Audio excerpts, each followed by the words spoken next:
Hey, that's JB, Brick Fanatic here. Much like this pickup truck, if you haven't seen the video on this, I highly recommend checking it out.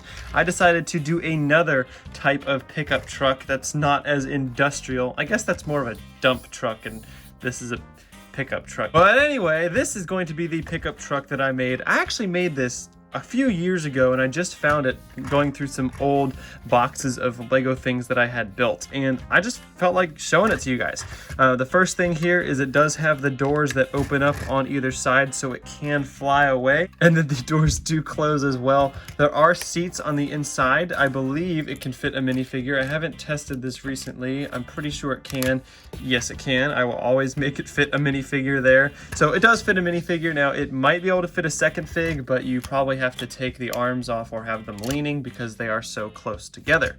Now I tried to give this a low profile close to the ground, but not having it too far down so it can go over speed bumps and all that, and I think I did a pretty good job getting the size correctly. As you can see, I have a TS440 license plate. Now these came from the set 4,440, I believe, and I think TS is probably the name of the designer, the initials, so I'm not sure what set that is. I just had these two, so I put them front and back. You can see on the front I have some chrome grills just to give it that little bit more of a realistic detail, and then I guess there's just plates underneath. This covers it up very, very nicely.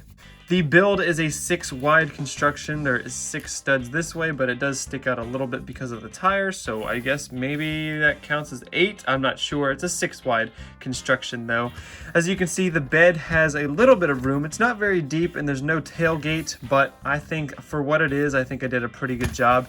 Now something I'm really proud of is using these pieces in here as like the wheel hubs, because this is right above where the wheel is, and if you know, inside a real truck there are a little raise so that the wheel can fit in there. Now this doesn't really make sense with this because this is the line of the bed and that is the wheel there, so it doesn't really need to be, but again, that little bit of extra detail I think makes it look very, very nice. Another little thing in detail is the toolbox in the back. Some trucks decide to have this. You do not have to have this. You can just put a plate there. However, I think it looks kind of cool. It just gives a contrast from the completely white build. I do have this light bluish gray stripe going all around the outside, continuing into the bumpers on either side. And then I just have the white lights and then the red lights and the backup lights on the front and the back. Now I went with a blue windshield for this because I think the gray was just a little bit off, and this makes it look a little bit more like a Lego City type build, if you will. I do like the back window as well as the backup light that I was able to include. There's just the steering wheel on the inside and not that much else. There is a little bit of room back there if you want to shove some pieces to make it look like there's either trash in the car or maybe some tools that the man or woman, whoever's driving the car, whatever minifigure, in this case it's JB, will want to drive.